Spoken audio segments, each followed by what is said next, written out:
Épisode 3, le désir. Et je pourrais mettre en sous-titre « Le désir dans l'inconscient, est-ce toujours sexuel ?» Parce que c'est une des grosses questions que les non-initiés posent à la psychanalyse, et même ceux qui sont en analyse et qui sont initiés à la psychanalyse, des fois on entend dire ouais, mais enfin, c'est pas toujours du sexuel, il n'y a pas que ça dans la vie, etc. Ouais, ce sont des opinions conscientes en tout cas.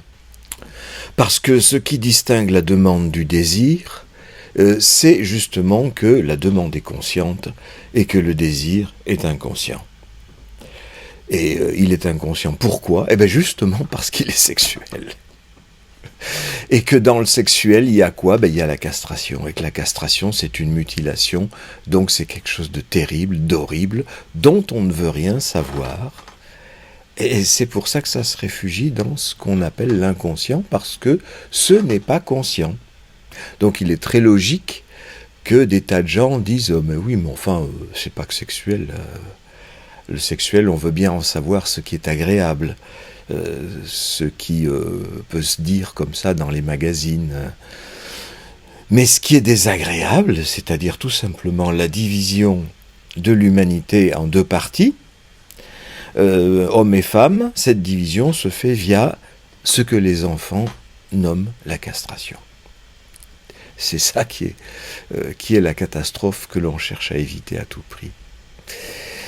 D'où le désir, c'est inconscient. Alors justement, j'avais prévu au départ de faire une vidéo sur la demande, c'était la première, et ensuite une vidéo sur le désir. Et puis s'est intercalée la vidéo sur l'angoisse. Ça m'est venu comme ça. Bon, il y avait des circonstances extérieures, pardon. Il y avait des circonstances extérieures, c'est-à-dire un colloque du Corpo Freudiano sur l'angoisse. Certes, ça tombait à pic, parce que ça m'est venu tout naturellement. Le désir et l'angoisse, non seulement c'est lié, mais compte tenu de ce que je viens de dire de la castration, peut-être bien que c'est la même chose, finalement. En tout cas, c'est une question qu'on peut se poser. Lacan avait proposé ce dessin, qui n'est pas mal du tout. C'est un de ses premiers dessins topologiques que l'on trouve dans l'identification. Comme toujours, je vais redire, petite note en bas de page, je critique beaucoup Lacan, mais s'il y a des choses bonnes à prendre chez Lacan, je les prends, avec le recul de la distance critique si nécessaire. Donc c'est une figure qui peut être intéressante à analyser. Il nous dit, voilà, le tort, il est fait des circuits de la demande qui tournent autour du trou du désir. C'est-à-dire les circuits de la demande, c'est le petit trou qui tourne et qui fabrique la bouée, et qui font que je demande de réussir mon examen, d'avoir un bon boulot, de gagner plus, d'avoir une jolie femme, d'avoir des beaux enfants qui me donnent toutes les satisfactions, et ainsi de suite. Les demandes succèdent aux demandes jusqu'à la fin de la vie. Y compris la demande de ne pas souffrir, de vivre une vieillesse correcte, tout ce qu'on voudra, tout ce qui est dans le conscient. Les objets de la demande se succèdent les uns aux autres, ils se ressemblent ou ils ne se ressemblent pas, mais il est indispensable qu'effectivement ces objets se succèdent, parce qu'il n'y en a aucun qui va remplacer l'objet du désir. L'objet du désir, c'est ce autour de quoi tourne, mais il est inconscient. C'est pour ça qu'on tourne autour, comme on dit, tourner autour du pot. Vous n'allez pas directement dans le pot. Le pot, il est trop sexuel pour qu'il soit dit de manière claire et consciente. Alors, Lacan met au centre son objet petit a, ce dont il dit que c'est son invention. Et c'est là où ça me semble critiquable. Parce que il appelle ça un objet, et puis, qu'est-ce qu'il y a au milieu ? C'est un vide. Alors bien sûr, il nous définit l'objet petit a comme un objet absent, parmi les nombreuses définitions de l'objet petit a. Et l'objet cause du désir. Bien, effectivement, on ne peut désirer quoi ? Que ceux qui manquent. C'est pour ça que les objets de la demande sont aussi des objets dont je pense qu'il me manque. Il me manque un nouveau canapé, je vais acheter un nouveau canapé. J'aurai le sentiment qu'il m'en manque un, parce qu'après tout, j'en ai un ancien qui est peut-être pas si mal que ça, mais c'est ce qui fait que... Il y a toujours quelque chose qui fait que j'ai envie d'autre chose. Ce qui fait que j'ai envie d'autre chose, c'est ce manque permanent qui est au centre et qui est l'objet du désir. Il l'a appelé petit a. Je pense que c'est une erreur, parce que dans l'inconscient, tel que je l'explore depuis plus de 40 ans, je ne trouve pas d'objet petit a, je trouve quoi ? Je trouve le phallus. Le phallus et encore le phallus, chez les hommes comme chez les femmes. Chez les femmes, ça prend plus souvent l'aspect de l'enfant, qui peut lui être un objet de la demande. C'est pour ça que c'est plutôt le phallus qui est au centre, comme objet du désir. Parce que l'enfant est un objet de la demande au sens d'un objet conscient. Oui, c'est dans la conscience de pratiquement toutes les femmes. Il y a des exceptions. Elles veulent un enfant. Et certains hommes en veulent aussi. Mais c'est beaucoup moins fréquent chez les hommes. Ils ont plutôt tendance à fuir dès que l'enfant paraît. Pourquoi ? Parce que dès que l'enfant paraît, ça sera un rival, parce que les femmes vont diviser leur amour en deux, et souvent, ça sera d'ailleurs beaucoup plus 70% ou 80% pour l'enfant, et ce qui reste pour le bonhomme. On ne sait pas toujours comme ça, mais c'est souvent comme ça. Et c'est ce qui fait que, l'enfant reste un objet de demande, donc c'est un de ces objets qui tourne autour, mais au milieu, ce qui fait que tous les autres objets sont des métaphores de cet objet situé au centre, c'est que c'est le phallus qui est au centre, en tant que c'est ce qui manque. S'il manque aux femmes, bien évidemment, dans l'inconscient, Je redis encore que dans l'anatomie, dans la réalité, il ne manque absolument rien aux femmes. C'est pas du tout ça la question. Il se trouve que comme elles ont envie de quelque chose, c'est bien que quelque chose leur manque. Et si les mecs ont envie de quelque chose, c'est que eux aussi quelque chose leur manque. C'est pas parce qu'ils ont un phallus qu'ils sont comblés.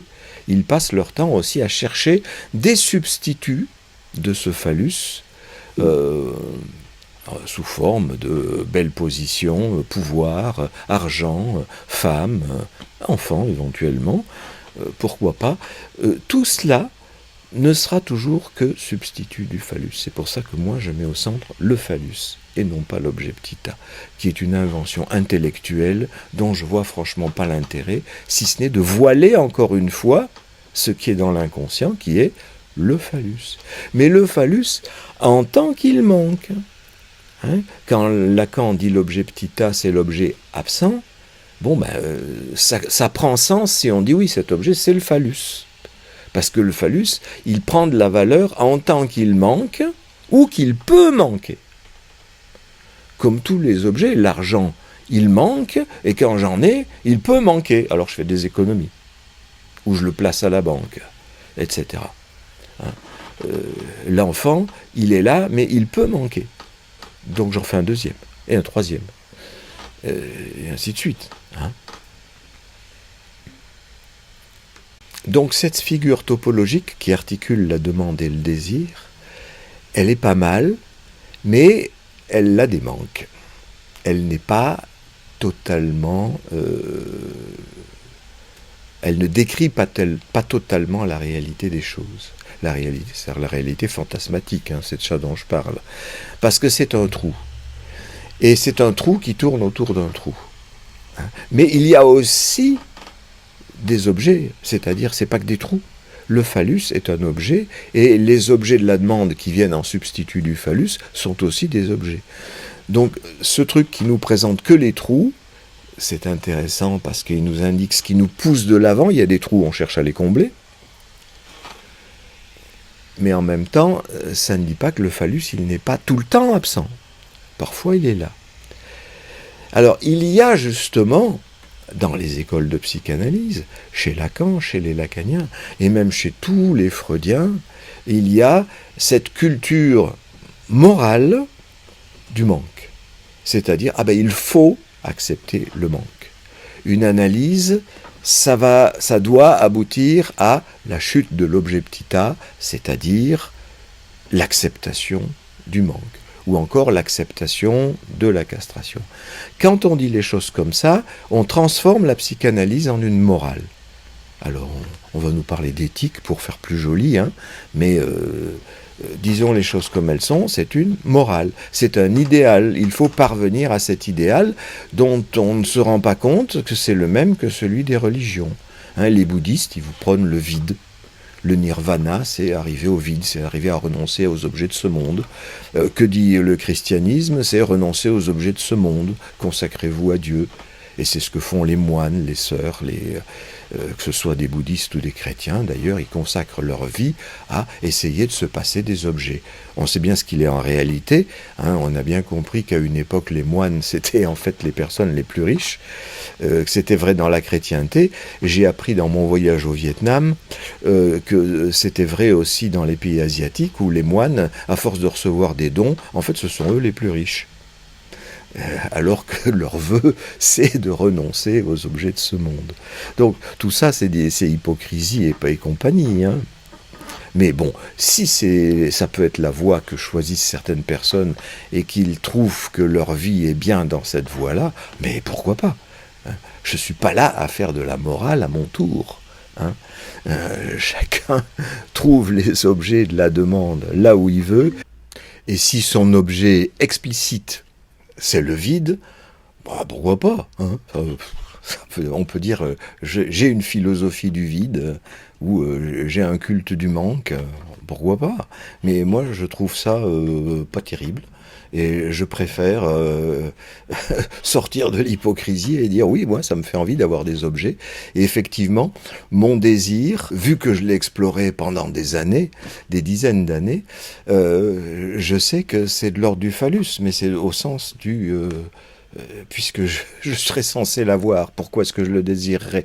J'ai bien été obligé, à l'examen de mes rêves, de me rendre compte que ça ne suffit pas. C'est là où le désir est corrélé à l'angoisse.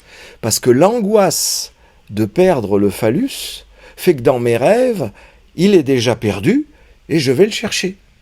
En particulier dans le ventre de la mère. C'est ce que mes rêves me disent la plupart du temps.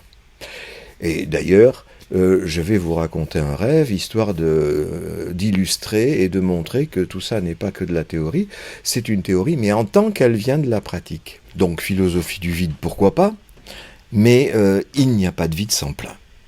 Il n'y a pas de castration sans phallus, pas de phallus sans castration. Et c'est vrai pour tous les orifices du corps, c'est-à-dire qu'il n'y a pas de bouche sans nourriture, ou pas de bouche sans sein, quand on est un bébé, et la nourriture après est un substitut, d'où l'intérêt qu'on porte au sein des femmes et que les femmes portent à leur sein, c'est comme ça.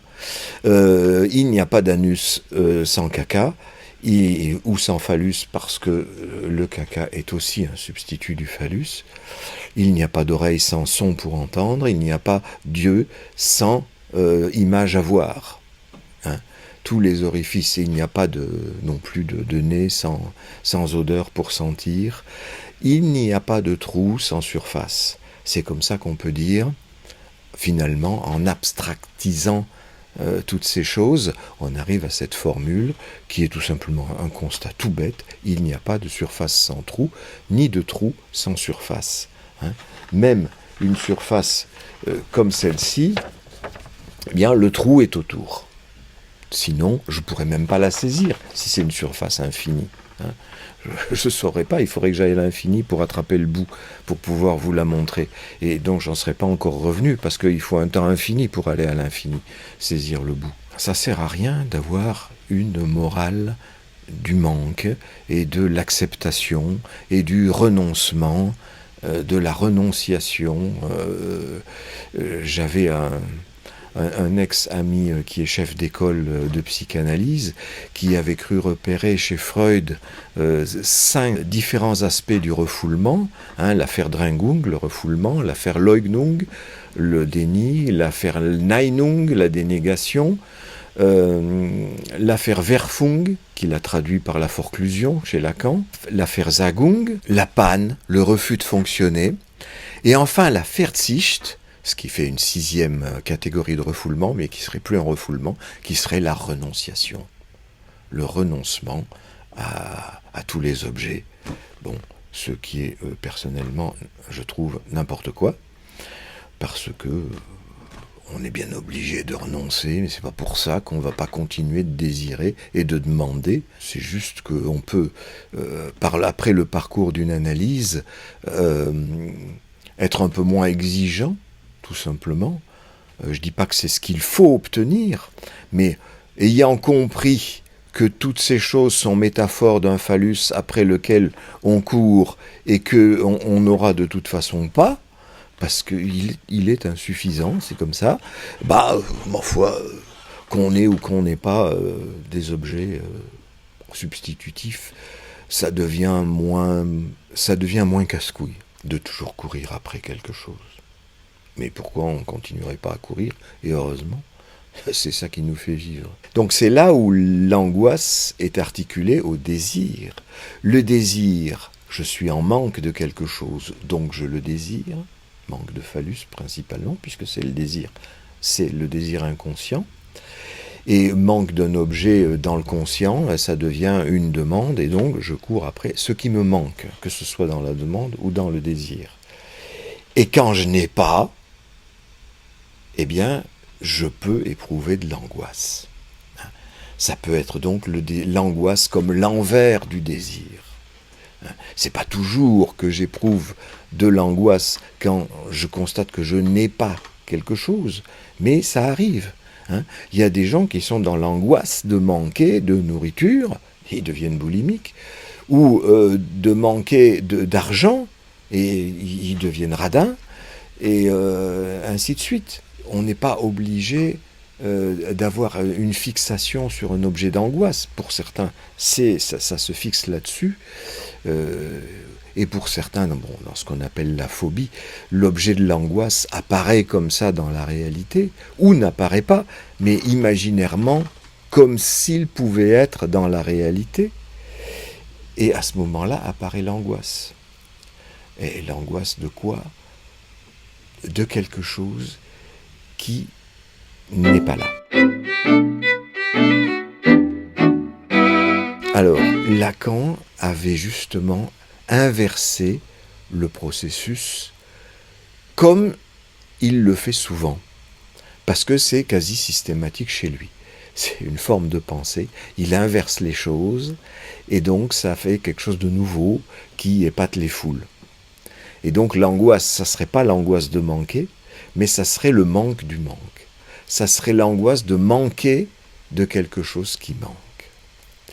Et ça a été tellement, je dirais, une déflagration dans le monde analytique quand il a apporté cette formule, le manque du manque, que c'est devenu, pour lui comme pour les lacaniens, c'est devenu ça la formule de l'angoisse. C'est en fait qu'il y a un objet, alors qu'il faudrait qu'il y ait du manque. D'où toute cette morale dont je vous parlais, parce que manquer du manque, ça serait obligatoirement fabricant d'angoisse. Je ne suis pas d'accord. Il y a bien la peur de manquer, l'angoisse, effectivement, de quelque chose qui ne serait pas là. Et il y a aussi, c'est vrai, l'angoisse d'avoir trop de quelque chose, et à ce moment-là, ce qu'on cherche, c'est effectivement du trou, du vide, du manque. Mais pourquoi ? Parce que le manque du manque au niveau de avoir quelque chose, j'ai trop, m'amène à manquer du côté de mon être de sujet. C'est-à-dire que je ne peux plus respirer, j'ai trop. Par exemple, je suis étouffé par l'amour de ma mère. Comme je l'ai souvent dit, j'ai peur des rats de marée. J'ai eu peur pendant très longtemps des rats de marée, maintenant c'est fini. C'était l'angoisse de voir cette vague immense arriver vers moi. C'était ma mère telle que, quand j'étais petit, elle me couvrait de baisers, d'attention, de je ne sais quoi. Je ne m'en souviens plus, je m'en souviens que de cette façon-là. Il y avait du trop. C'était quand j'étais son phallus. j'étais son phallus, mais ça m'empêchait d'en avoir un. C'est-à-dire d'avoir ma propre autonomie, c'est-à-dire mon désir d'aller vers un objet qui me manque, mais parce que j'étais l'objet de son désir, en tant que phallus. Mon corps tout entier en tant que phallus. Donc le manque du manque, oui, mais le manque du manque d'objets, c'est-à-dire le trop d'objets, amène un manque côté sujet. Je manque d'air. Donc il y a toujours un manque quelque part. C'est pas seulement le manque du manque qui crée l'angoisse. C'est le fait que le manque du manque amène un manque ailleurs. C'est plus le manque d'avoir, c'est le manque d'être du sujet. C'est pas seulement au niveau... C'est souvent que les mères sont trop protectrices et en font trop, et je suis pas en train de les blâmer, c'est comme ça, et si ça fait plaisir à une mère de cajoler son enfant, on va pas dire que c'est pas bien, mais parfois voilà, l'enfant ressent que c'est trop, et ce qui est pas mal du tout, qu'il ressente que c'est trop aussi, parce que c'est ce qui va aussi le pousser à chercher l'indépendance. Ça peut aussi le coller à sa mère définitivement. Ça peut donner des catastrophes. Mais ça peut aussi, c'est là qu'on ne peut pas faire de morale, parce qu'on ne sait jamais à quel niveau de trop ou de pas assez ça va provoquer un désastre, ou au contraire pousser quelqu'un à se lancer dans la vie. Donc il est hors de question de donner des suggestions comportementales ni au moment, ni aux enfants. Il se passe ce qui se passe, et puis éventuellement on peut aller l'analyser après pour voir ce qui s'est passé, toujours après coup bien sûr, parce que sur le moment on ne sait pas trop ce qui se passe, on réagit comme ça vient. Et donc ça se passe entre mère et enfant.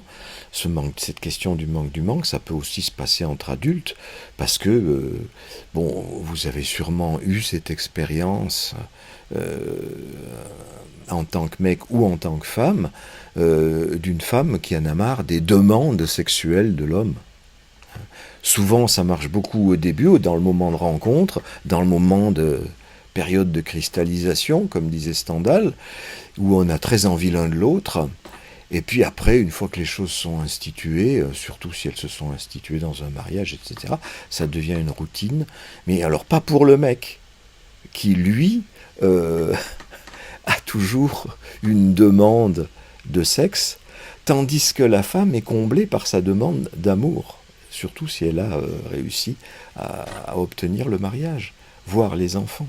Donc au niveau de l'amour, elle est comblée, parce que l'objet de sa demande, c'est un mec dans son entier qui l'aime, et pas forcément qui la désire. Ça peut être qui la désire, surtout dans les débuts. Et puis après, ça se calme, surtout chez une femme, mais parce qu'elle est comblée question amour, mais pas chez le mec qui n'est jamais comblé question sexe, parce qu'il a toujours besoin, lui, de se prouver qu'il en a un. Tandis que la femme s'est prouvé qu'elle en avait un en faisant un enfant, ou en s'attachant à un mec. Dans les deux cas, elle s'est fabriqué un phallus de substitution, ça lui va bien, c'est surtout si le mec l'aime. Et donc, il y a cette... alors, l'inverse peut se passer aussi, c'est-à-dire que le mec peut avoir trop peur de la confrontation à la castration, et cesser de désirer sa femme tout simplement pour éviter d'avoir à se trouver confronté au manque, justement, mais de cette façon-là. Le manque qui crée l'angoisse, la castration, et non le manque qui crée le désir, c'est-à-dire l'envie d'un rapport sexuel. C'est là où on voit encore une fois cette articulation du désir et de la demande, de l'angoisse et du désir. Pas l'un sans l'autre.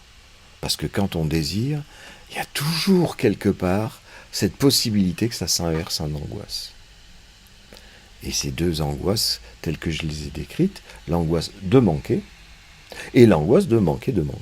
Pour une femme qui est en but à la demande sexuelle de son bonhomme, par exemple, eh bien, il y a là un manque de manque. C'est souvent comme ça que je l'ai entendu, une femme qui dit « mais au moins laisse-moi le temps de désirer, c'est trop, c'est tout le temps, c'est... Voilà, et donc ça peut créer angoisse, effectivement, ou fuite, c'est selon. Et puis pour le mec, ça peut aussi être ça, c'est-à-dire trop d'amour de la part de sa femme, comme de la part de sa mère, et envie de fuite pour pouvoir désirer ailleurs. La demande d'amour étant trop forte par rapport à la demande de sexe qu'il est obligé d'aller porter ailleurs. Bon, d'où ce que tout le monde sait depuis que le monde est monde, c'est que c'est plutôt les hommes qui sont infidèles plutôt que les femmes. Qui elles, parce qu'elles se sont accrochées à un phallus, elles tiennent à le garder. Bon, mais l'inverse existe aussi. Je ne fais que donner des exemples, des idées, sachant que chaque histoire est singulière et que on ne peut généraliser qu'à travers des abstractions. Cette histoire de trous et de surface. Voilà. C'est pourquoi j'en viens à la topologie, qui est cette façon de mettre les choses en mathématiques. Et après, justement, chaque singularité peut s'accrocher à cette abstraction de la manière qui lui convient, parce que c'est terriblement abstrait. De toute façon, pour ce qui est de comprendre le manque et le manque du manque, il faut dissocier de ce qui se passe pour un homme de ce qui se passe pour une femme. Ce n'est pas la même chose en tant que justement les femmes demandent plus de l'amour. Elles demandent aussi du sexe parfois, mais elles demandent plus de l'amour et de la réparation quant à obtenir un phallus, tandis que les hommes demandent plus du sexe parce qu'ils ne demandent pas réparation, ils demandent à vérifier qu'ils en ont. D'où leur demande, c'est vrai, souvent excessive, ce qui fait que c'est souvent, c'est même presque toujours les mecs qui violent les femmes, et non pas l'inverse. Quoique les mecs peuvent aussi violer les mecs, j'en sais quelque chose.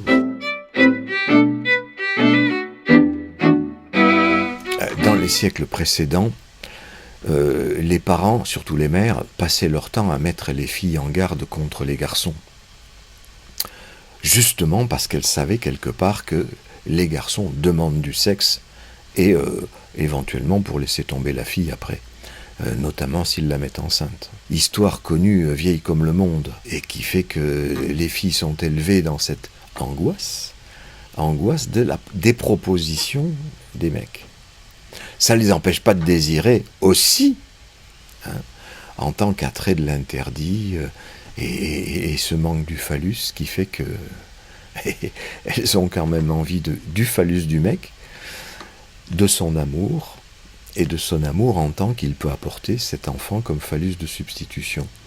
Alors, c'était particulièrement vrai dans les siècles précédents parce qu'il n'y avait pas de contraception. Ou plutôt, il n'y avait pas de publicité pour la contraception. Parce que on a retrouvé des préservatifs faits en intestin de mouton dans les tombes des pharaons. Ça date le préservatif date de la nuit des temps. Mais c'est comme si, d'après les textes qu'on a, et les rares textes qui en parlent qu'on a, c'était plutôt pour se protéger contre les maladies vénériennes. Parce que c'était utilisé surtout avec les putes. Mais pas avec la légitime, avec laquelle il est légitime de faire des enfants. Donc pas besoin de prendre un préservatif. Parce que les enfants étaient aussi nécessaires pour la femme comme représentant d'un phallus, mais pour les hommes comme réceptacle d'un patrimoine. Pour pouvoir transmettre son patrimoine à quelqu'un, c'est-à-dire pour pouvoir transmettre son phallus.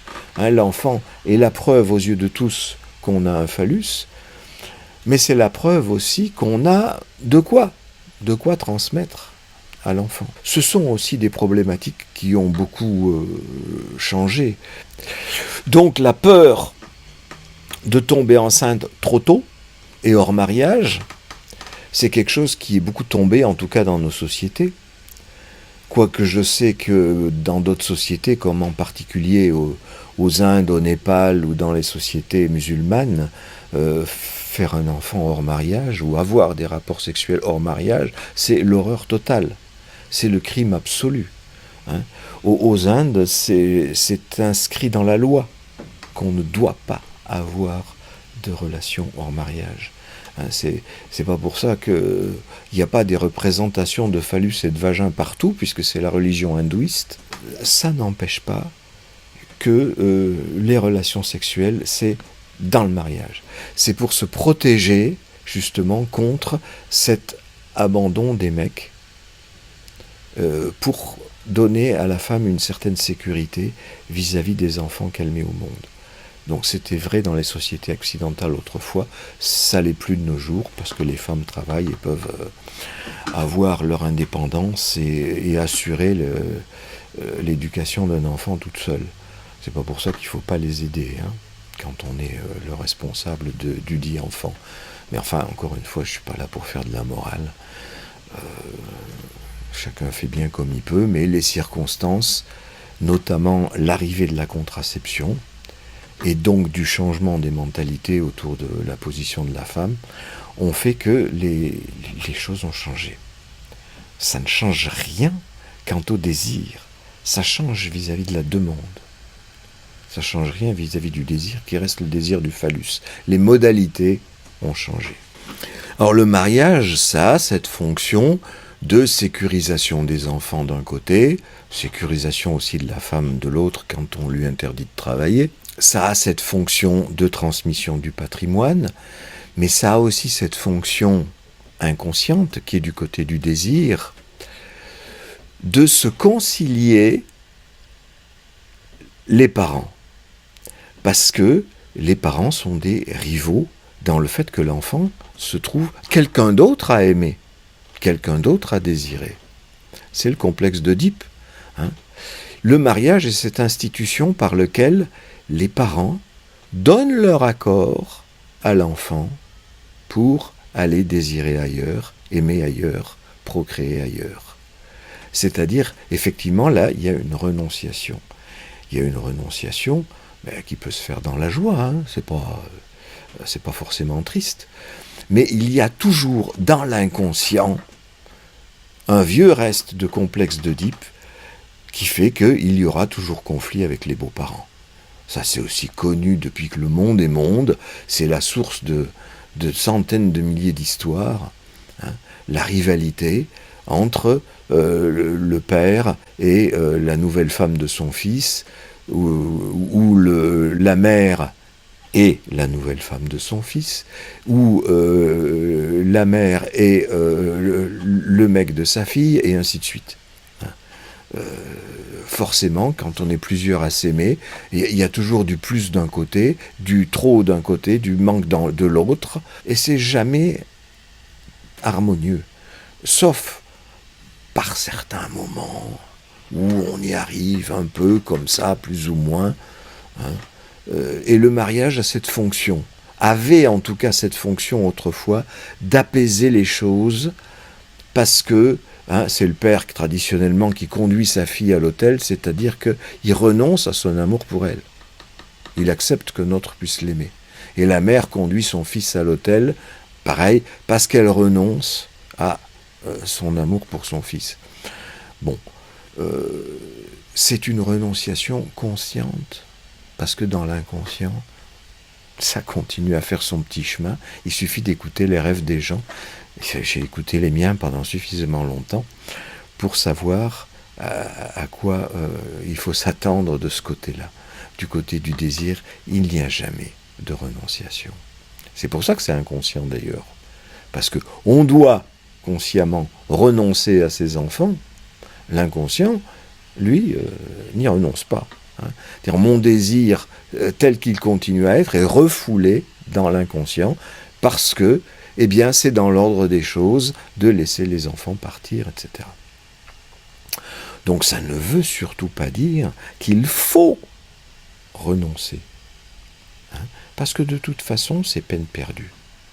Le désir, en tant qu'il est inconscient, ne renonce jamais. Alors peut-être qu'on peut dire, oui, il faut, au niveau de la vie quotidienne, au niveau de la vraie vie, oui, c'est mieux de laisser partir les enfants. Mais je ne suis pas là pour faire de la morale, parce que de toute façon, il se passera ce qui se passera, quoi qu'on dise et quoi qu'on suggère.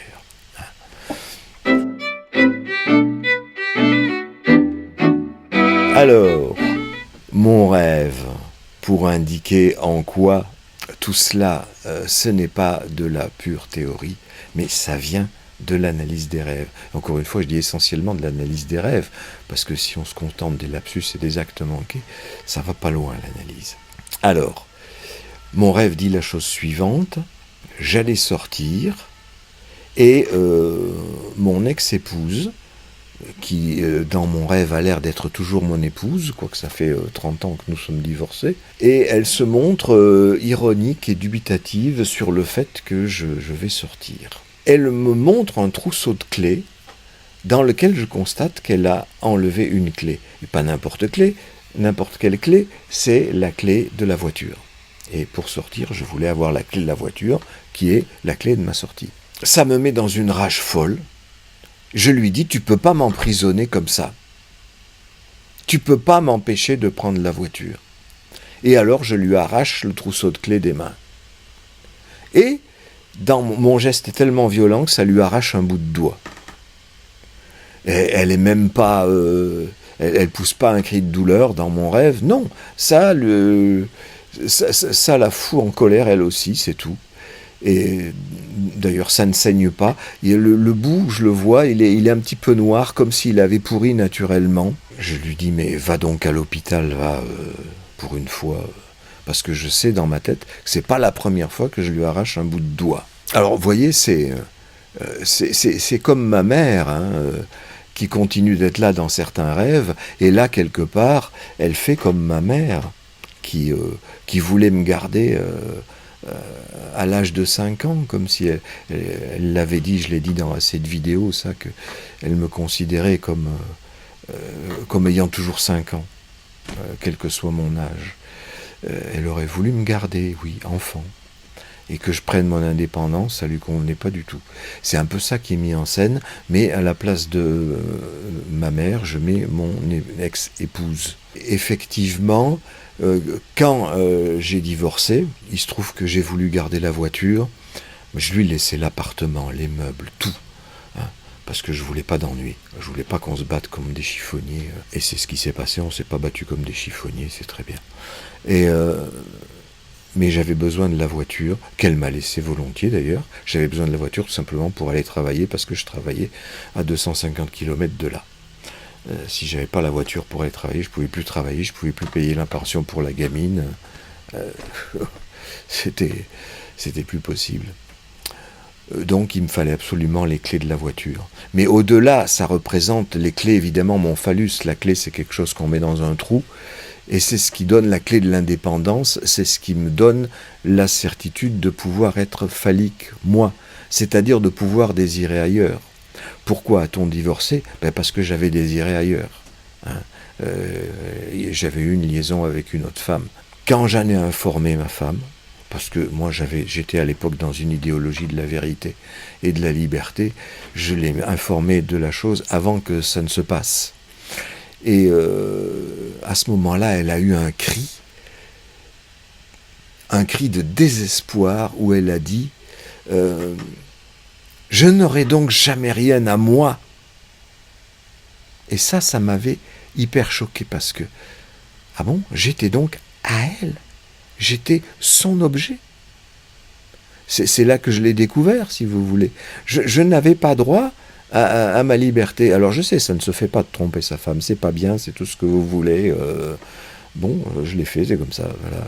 Mais là, j'ai compris en quoi j'étais effectivement le phallus dont ma femme avait besoin et que c'était lui la soumettre à une castration que de désirer ailleurs. Donc c'était terrible pour elle, je le conçois tout à fait, et c'était terrible pour moi de ne pas pouvoir désirer ailleurs aussi. C'est là que hommes et femmes peuvent difficilement s'entendre. Hein, parce que, étant comblé quelque part d'amour, j'avais le manque du manque, je ne ressentais pas comme une angoisse, mais comme un désir de désirer ailleurs, pour trouver de l'air. Hein. Le manque était du côté de l'objet, mon épouse, et le désir du côté du sujet, c'est-à-dire que j'avais besoin d'air, j'avais besoin de désirer ailleurs. C'est ce que mon rêve met en scène, hein, puisque je lui, en lui arrachant le trousseau de clés, les clés de la voiture, je lui arrache un bout de petit doigt qui est une métaphore pour lui arracher le phallus. Je lui arrache ce phallus que j'étais pour elle. Donc je prétends pas ici dire que c'était ce qui était dans sa tête. Je dis comme j'ai entendu ce qu'elle a dit à ce moment-là. Hein, et je ne prétends pas du tout l'interpréter elle. C'est mon interprétation de ses dires. Alors, qu'est-ce qui m'a permis de dire que la problématique ici présentée avec mon ex-épouse, c'est la problématique qui est aussi avec ma mère? Eh bien, c'est qu'il y a une suite au rêve. Enfin, il y a une suite et il y avait un commencement qui était avant. Mais comme souvent dans le récit des rêves, je dis ce qui me vient comme ça me vient, et c'est pas dans l'ordre chronologique du rêve, ce qui n'a absolument aucune importance d'ailleurs, puisque c'est une structure. Hein. La structure de mes rapports à ma mère, c'est la même structure que les rapports à ma femme. Alors, dans le début du rêve, j'étais dans un bus, et je descends du bus, ou plutôt le bus me fait descendre, c'est plutôt dit comme ça dans le rêve, dans un endroit d'une ville où je suis complètement perdu parce que je ne reconnais rien. Ensuite, je me retrouve dans une église où je sors de l'église et je suis aussi complètement perdu dans la ville. Mais en même temps que je sors de l'église, il y a 2 chiens qui en sortent, 2 chiens dont un lévrier afghan. Vous voyez que c'est la même structure. Je sors de quelque chose. Ben ça, c'est des représentations de la naissance, tout simplement. Je sors du bus de ma mère. Je sors de l'église, c'est ma mère. Et je me retrouve dans un endroit perdu. Pourquoi ? Parce que bébé, on tombe dans un monde qu'on ne connaît absolument pas, dans lequel on a tout à apprendre, y compris les repérages géographiques. Cette sensation d'être perdu, ça me revient très souvent dans mes rêves, et c'est presque toujours comme ça, à la sortie d'un trou, la porte du bus, la porte de l'église. Alors, dans le deuxième occurrence, la porte d'église, il sort aussi des chiens, 2, et un lévrier, dont un, c'est un lévrier afghan. Et ils partent tout de suite en courant. Là, c'est encore la même chose. J'ai pas plutôt cessé d'être le phallus de ma mère que mes phallus s'envolent en courant. Donc je dois les retrouver. J'erre dans la ville à la recherche des chiens parce que je me sens très coupable de les avoir perdus parce que j'ai le sentiment que c'est pas mes chiens. On me les a confiés. Bon, vous voyez, c'est ça. Le phallus n'est jamais que... C'est comme la clé de la voiture, ça peut circuler de l'un à l'autre. Là, on me les a confiés et j'ai le sentiment que c'est plutôt une femme qui me les a confiés. Et effectivement, j'ai eu une amoureuse à une époque, il y a très très très longtemps, 30 ans au moins, qui avait un chien et ce chien était un lévrier afghan.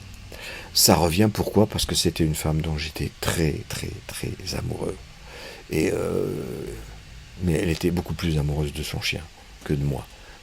D'où le chien représente en effet le phallus, parce que le chien était mon rival, c'était le phallus de ma copine, qui préférait bien souvent s'occuper du chien plutôt que de s'occuper de mon phallus à moi.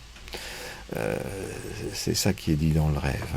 Là aussi, je n'interprète pas la copine en question, mais je raconte comment moi j'ai vécu la chose et comment je l'interprète. J'erre dans cette ville à la recherche des chiens. À un moment, je me retrouve à l'intérieur d'une maison.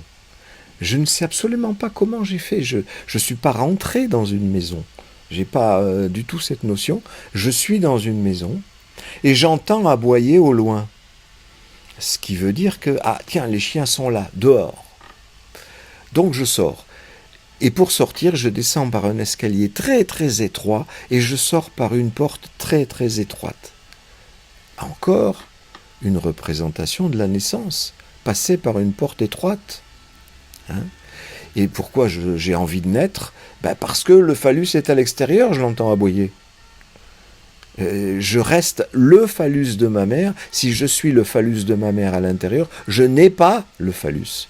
Hein, c'est toujours cette dialectique de l'être et de l'avoir. Hein, si je reste dans l'être, eh bien, je ne l'ai pas. Donc, il faut que je sorte pour l'avoir. Retrouver le chien phallus. Et donc dehors, je suis à nouveau perdu, comme au sortir du bus, comme au sortir de l'église, je ne reconnais rien. Et je demande à des gens, là, s'ils n'ont pas vu des chiens, parce que on les a entendus. Mais je sais très bien dans mon rêve que c'est pas parce que j'ai entendu aboyer que ce sont les bons chiens, ceux que je cherche. C'est peut-être d'autres chiens. Voilà. Et les gens me répondent qu'ils ne savent pas.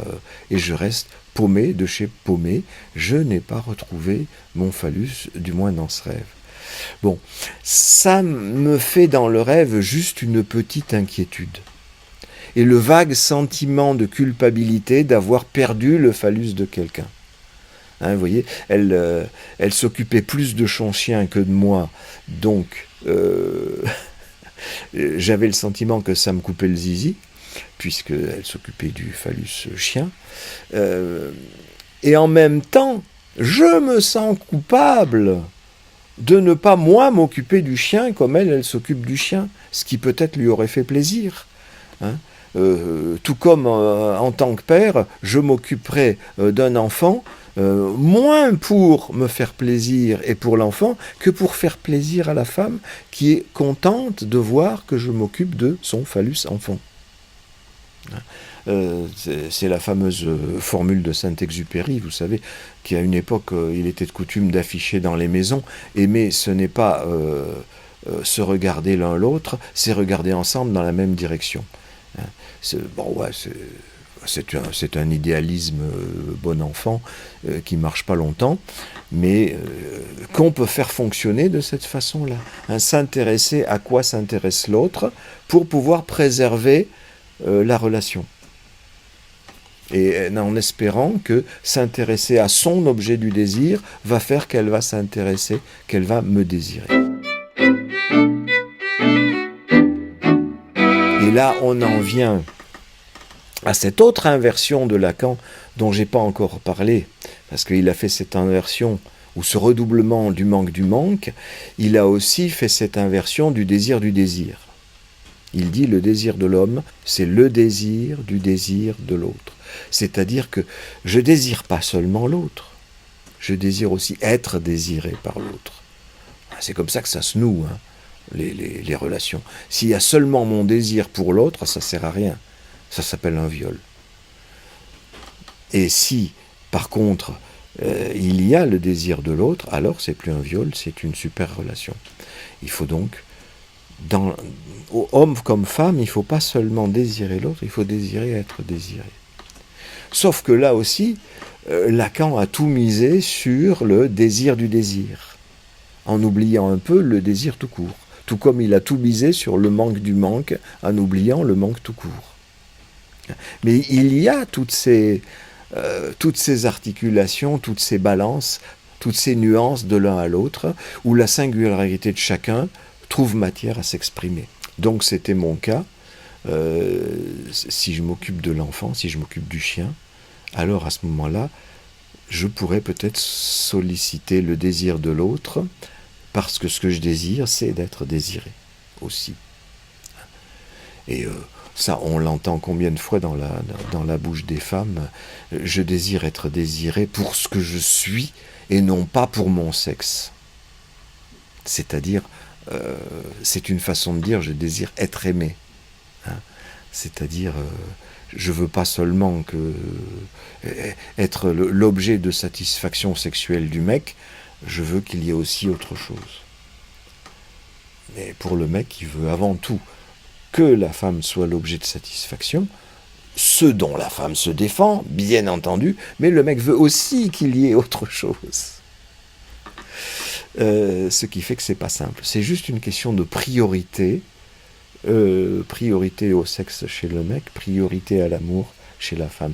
C'est-à-dire être désiré pour son être dans son ensemble et non pas pour le fait qu'elle manque de phallus. Parce que le manque de phallus est aussi la chose qui l'a fait angoisser. Et donc si elle est désirée pour ça, ça va réveiller son angoisse.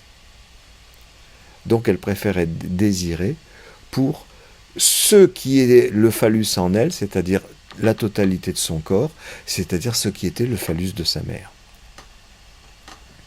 Donc elle réclame quelque part du mec qu'il l'aime comme sa mère l'aimait. Ça n'empêche pas qu'elle puisse aussi désirer que le mec l'aime comme son père, comme elle aurait aimé que son père l'aime, c'est-à-dire dans une relation incestueuse. Vous voyez comme c'est compliqué. Alors comme c'est compliqué, on peut essayer de revenir à quelques schémas simples qui peuvent peut-être nous permettre de nous y retrouver un peu mieux. Par exemple, celui-là, je vous montre comment j'ai réfléchi à partir de mon rêve. Il y a un sujet, il désire un objet. C'est ce que j'ai indiqué autour de la castration de ma mère de moi ou ma femme de moi, comme être de sujet. Et ce désir d'avoir un objet, quitte à avoir un objet autre, c'est parce qu'il y a un manque d'objet, ce que je note tout simplement. Mais ce manque d'objet peut finir par être perçu comme un trop d'objets, comme il y a trop d'amour ou trop de routine autour de l'amour, il y a un moment où on étouffe, et donc on éprouve le manque du manque. Il y a trop. Il y a trop le sujet qui éprouvait un manque d'objet, maintenant il éprouve le manque du manque. Ok. Et cet éprouver du manque, c'est le désir d'être sujet. Parce que le manque se reporte sur le sujet. Quand j'ai trop d'objets, le sujet étouffe, et donc le manque à être sujet s'exprime. C'est le manque du manque d'un côté, mais le manque d'être sujet de l'autre. Ce qui peut se traduire par un désir de rejeter l'objet, pour pouvoir à nouveau être sujet, assumer que j'ai un manque d'objet. Et donc ça tourne comme ça, avec un croisement au milieu, ce qui nous amène à figurer les choses de cette façon. Et en y réfléchissant un peu, de cette façon. Parce que si je veux être cohérent dans mon dessin, avec ce que je raconte, autant représenter le manque par un trou dans une figure. Et les objets du manque par ceux qui viennent à la place de ce trou, ou ce qui fait le tour du trou. Et ce qui m'amène à figurer par un carré jaune, là, au centre, le moment où le sujet et l'objet se recouvrent, c'est-à-dire une zone où on ne sait pas trop si c'est vert ou si c'est rouge, si c'est le sujet, si c'est l'objet, si c'est le sujet qui s'identifie à l'objet, au désir de l'objet, c'est-à-dire désir d'être désiré, ou si c'est le sujet qui désire cet objet. Il y a une zone de flou, une zone de difficulté à repérer les choses. Et il est important de repérer cette zone aussi qui est ambiguë, qui peut être entre justement, je désire l'objet et je désire rejeter l'objet, comme je l'avais indiqué dans les schémas précédents. Rejeter l'objet pour être sujet. Parce que vous voyez, si je l'écris comme ça veut dire que l'objet du manque, qui a lui-même un manque, parce qu'il n'est jamais complet et il ne permet jamais de nous compléter, il se met dans le manque de l'autre. Il vient combler ce manque, mais comme il a lui-même un manque, ça ne suffit pas. Alors, on peut essayer d'aller plus loin et recompléter avec un autre objet qui lui-même aura un manque, jusqu'à ce qu'on arrive à une saturation. C'est-à-dire que tout l'espace central va être occupé par l'objet, et c'est là que j'aurai envie d'être sujet. Donc de faire du trou ailleurs.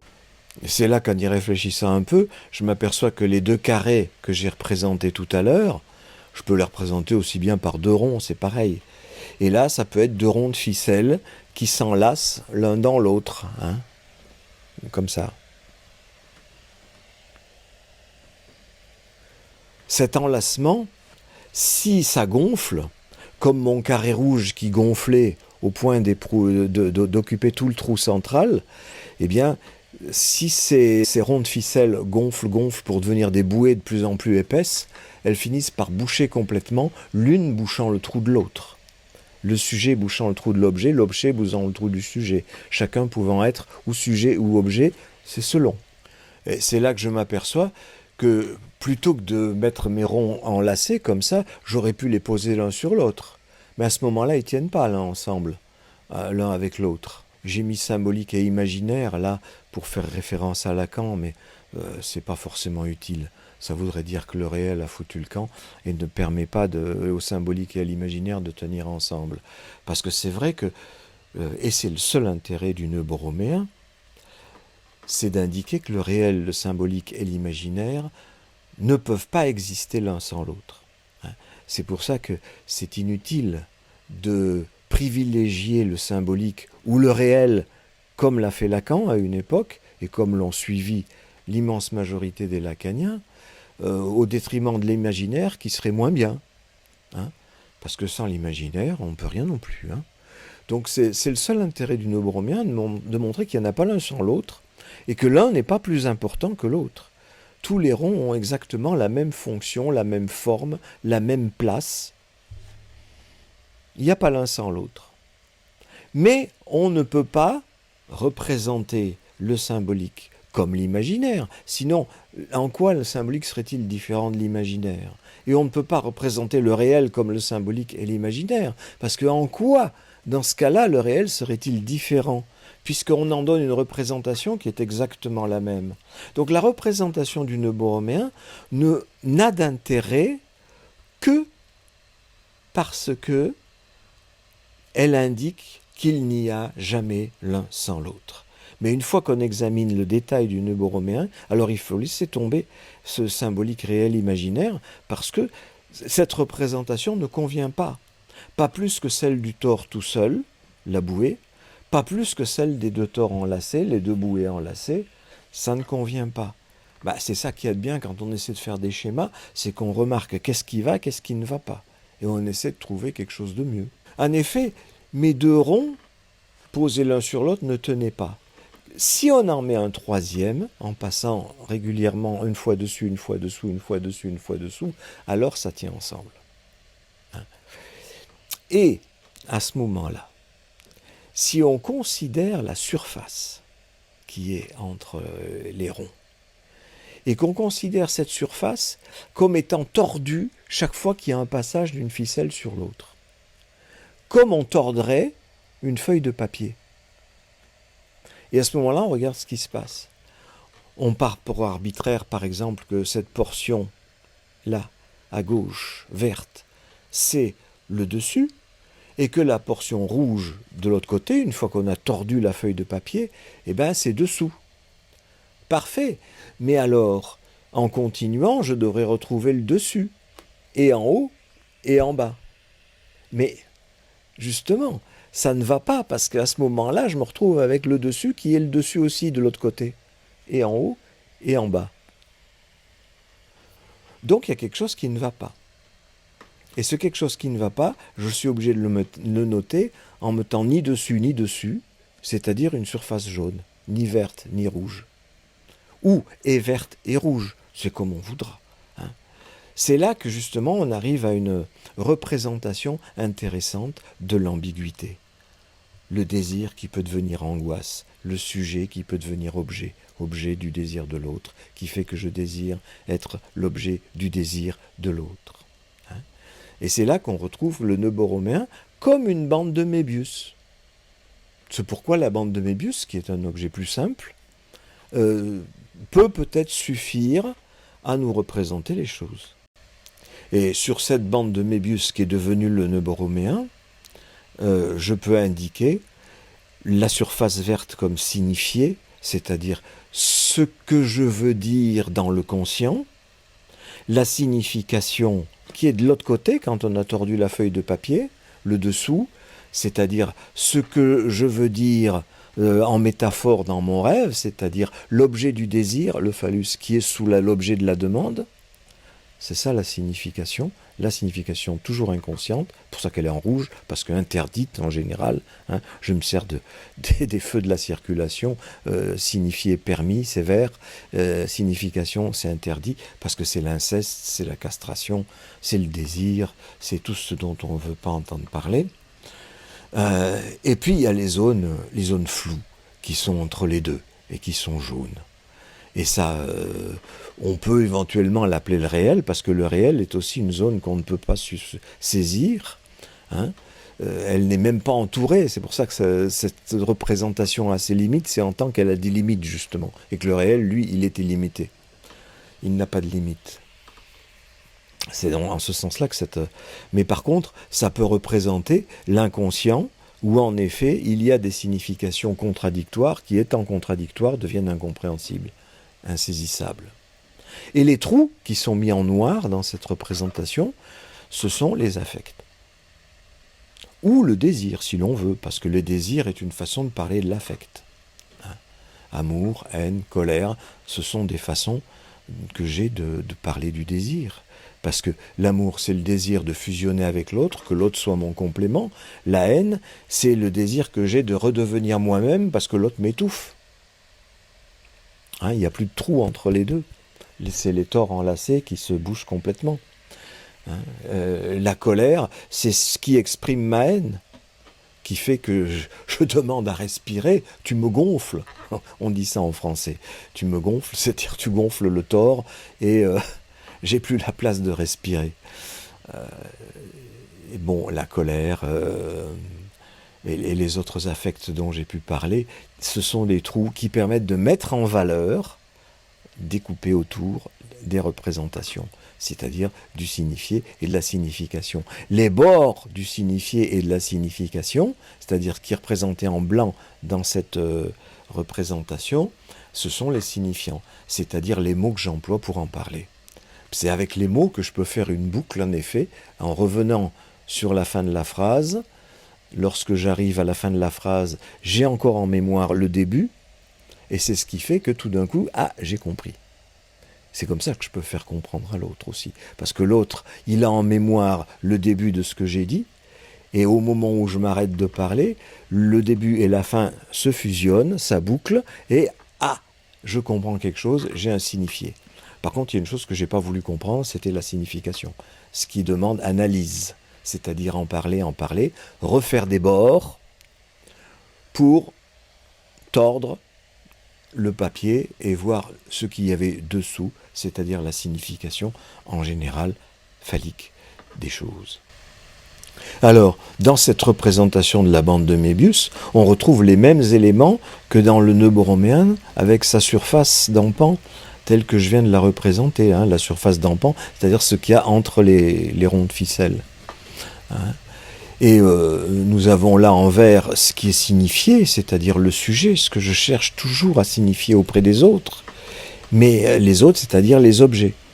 Je cherche à me signifier pour me faire valoir auprès des objets, afin d'être l'objet du désir de l'autre, mais parce que je désire cet objet qu'est l'autre.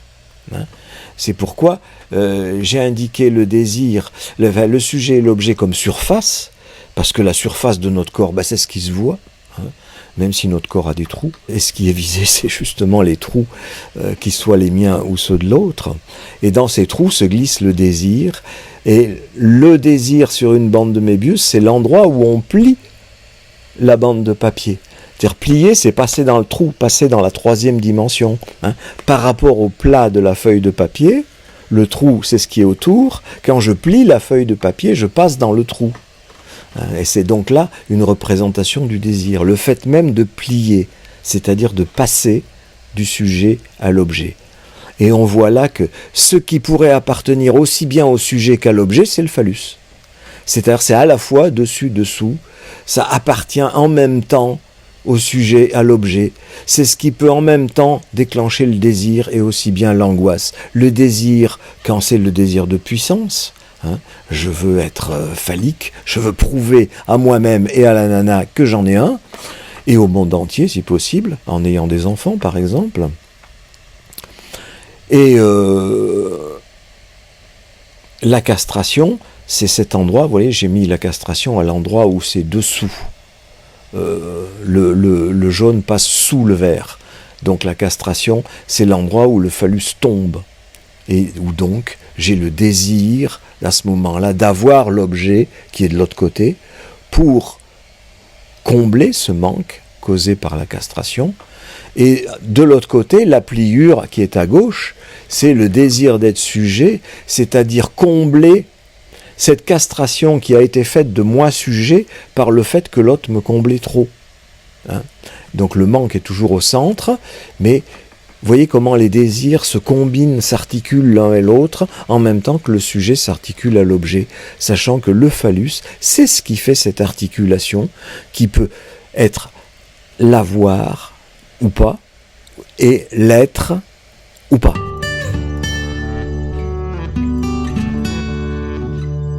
Dans cette représentation, j'ai fait passer l'angoisse et le désir sur l'étoffe de la bande de Mébius, sur la surface. Ça veut dire que je nomme l'affect. Hein. Ce n'est pas l'affect comme tel, c'est la façon dont je peux le nommer. C'est le même manque qui est au milieu.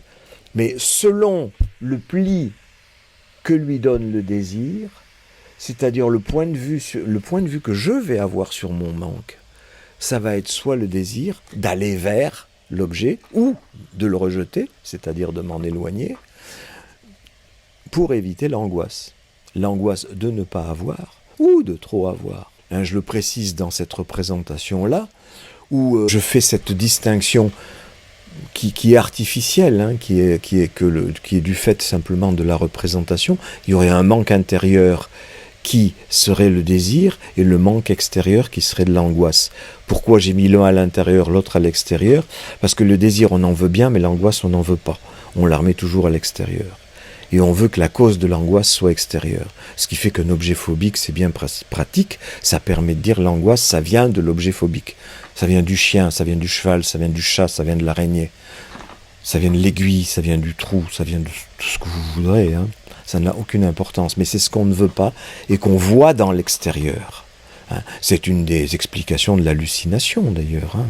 Parce que quand on voit un objet phobique à l'extérieur, ce n'est pas autre chose qu'une hallucination, parce que qu'il y soit ou pas, que l'araignée y soit ou qu'elle n'y soit pas, que le loup y soit ou qu'il n'y soit pas, c'est la même chose, c'est la même angoisse. Donc quand quelqu'un voit quelque chose que moi je ne vois pas, c'est-à-dire je vais dire, oh lui il fait une hallucination, ben, c'est du même ordre, c'est juste qu'il a mis à l'extérieur l'objet qu'il ne veut pas voir à l'intérieur, qui est l'objet d'angoisse, et qui est, en dernière analyse, l'objet du désir.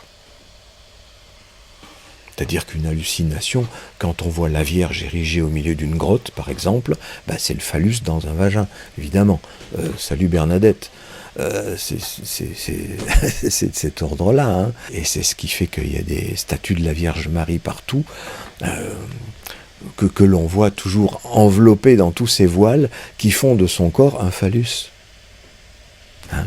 Et on a la même chose dans les pays d'Orient, où elle s'appelle Guanyin, enfin en Chine elle s'appelle Guanyin, et qui est une bodhisattva.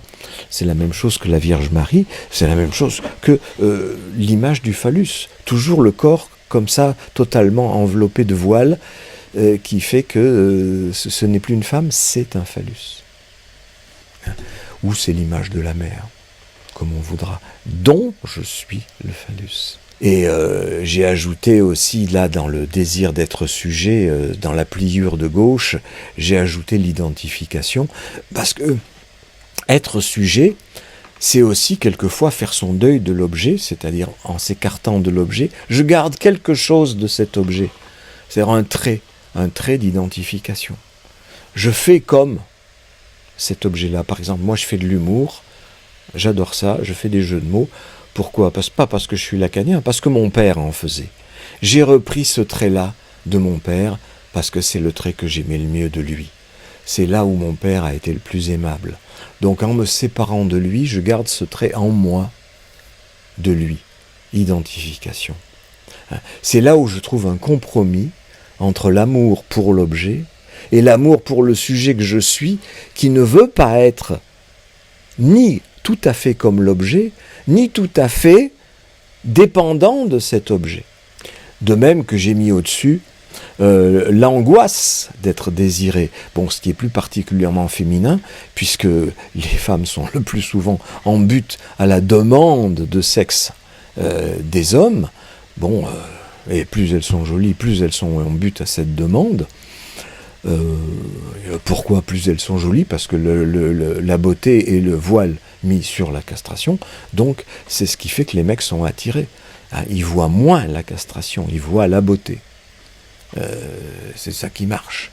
Et c'est ce qui fait que ils se sentent pousser des ailes dès qu'ils voient une jolie fille. Hein, et moi comme les autres, hein, je ne suis pas en train de m'extirper de la situation. Et ce qui fait que les filles sont... Et étant sans arrêt sous ce harcèlement, éprouvent ce désir de l'autre comme une angoisse. Hein. Comme quoi, ce que disait Lacan, on désire le désir de l'autre. Oui, mais pas seulement. Des fois, on désire que l'autre arrête un peu de nous désirer et qu'il nous lâche la grappe. Ça, c'est le désir d'être sujet. Hein. Ça reste un désir. Donc, il y a le manque d'être sujet qui vient à la place du manque de l'objet, c'est-à-dire du manque de l'autre. Et de même, dans la dernière pliure, en bas à droite, j'ai indiqué que c'est le désir d'avoir l'objet que j'ai mis en face. Hein. La pliure, c'est le désir, et la surface, c'est l'objet du désir. Et donc, cet désir d'avoir un objet peut se transformer en angoisse de le perdre. En général, donc, c'est le phallus. Bon, en général, c'est d'une manière universelle, c'est le phallus, quelles que soient les métaphores sous lesquelles il apparaît dans la vie quotidienne. Hein.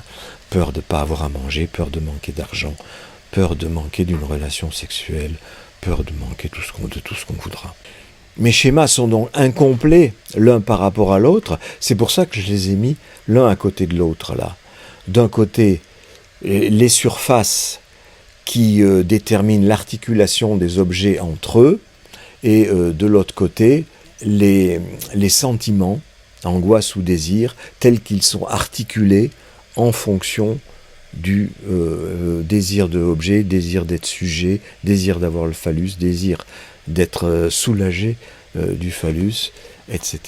Si on revient au double carré d'où on était parti, que j'ai mis en double rond, bande de Mébius, voilà la bande de Mébius telle que Escher l'a décrit, avec ces fourmis qui se baladent, qui sont pas un hasard, je pense, puisque les fourmis, c'est ce qui démange, c'est ce qui peut faire des piqûres, comme le désir ou comme l'angoisse. Escher, c'est vraiment le gars qui a pigé quelque chose à l'inconscient, parce que par exemple dans cette espèce de carrelage de cavaliers, nous avons les cavaliers noirs, les cavaliers blancs. Bon, le cavalier, c'est quelqu'un sur une monture, c'est-à-dire qu'il a quelque chose entre les jambes, c'est le phallus dont il est question. Mais là, vous voyez que les trous entre chaque cavalier, c'est un cavalier lui-même. Nous avons une autre image des ronds qui s'enlacent et qui se bouchent l'un l'autre au point de ne plus pouvoir respirer. Et ici, nous avons une très belle image du rapport sexuel, c'est-à-dire qu'il a lieu tout en n'ayant pas lieu, parce que vous voyez qu'il y a un balcon pour la femme en haut et un balcon pour l'homme en dessous, et qu'ils ne regardent pas dans la même direction, contrairement à ce que Saint-Exupéry disait. Et pourtant, le bâtiment, l'architecture du bâtiment, qui est une bande de Mébius, l'architecture du bâtiment montre que ça pourrait être regardé dans la même direction, mais ça ne l'est pas. Ça ne l'est pas parce que ce bâtiment a la structure de l'objet que tient l'homme assis en bas. Hein? Cet objet, c'est celui-là, c'est-à-dire un cube impossible, où le pilier qui est derrière est passé devant et le pilier qui devrait être devant est passé derrière. Hein?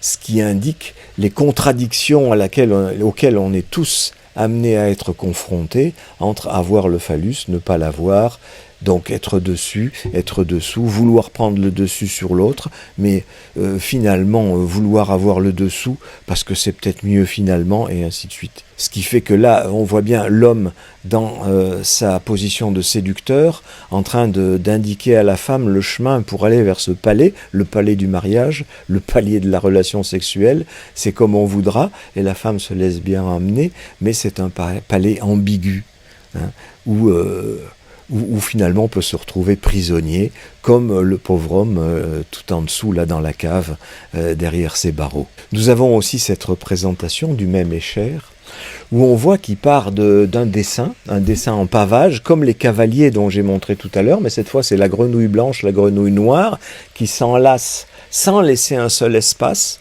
c'est-à-dire le trou de l'un c'est le trou de l'autre, et en fait il n'y a plus de trou. l'objet remplit complètement l'espace de l'objet, ce qui fait qu'il y a besoin de sortir. Et effectivement, le lézard, il sort de la représentation, c'est-à-dire la représentation que l'autre s'est faite de moi, c'est-à-dire tel que je suis l'objet de son désir, et il sort de la représentation pour aller vivre sa vie un peu à l'extérieur. Mais c'est comme ça qu'on fait avec toutes les représentations, pas seulement la représentation de mon corps, mais toutes les représentations, comme ça on les a d'abord dans la tête, pour ensuite les confronter à la réalité. Et c'est comme ça qu'on se fabrique une réalité qui tient le coup. Une qui tient le coup, mais qui peut aussi retomber, faire tout ce parcours à travers les livres, à travers les mathématiques, c'est-à-dire ces figures géométriques qui sont là, à travers les addictions, c'est-à-dire ce paquet de cigarettes qui est la timbale où il pourrait y avoir du vin aussi, pour revenir dans la représentation. C'est-à-dire toutes les tentatives qu'on peut faire dans la réalité pour se boucher le trou, pour finir d'abord boucher le trou seulement dans la représentation, en sachant que dans la réalité, chaque lézard ne fait que suivre le lézard ou crocodile suivant ou précédent, et qu'il y a un espace entre. Il y a un espace qui permet de respirer. Vous voyez, il souffle des naseaux, le brave crocodile, il a trouvé comment respirer en étant en dehors de la représentation. Mais en même temps, c'est une représentation. Mais une représentation qui n'est pas exactement celle que l'autre voudrait. Qui est dans le trou, le jeu qui me permet d'éviter le manque du manque. Mais sachant que je vais y retourner aussi vers le manque pour continuer à désirer un objet, pas seulement à le rejeter de crainte du manque du manque.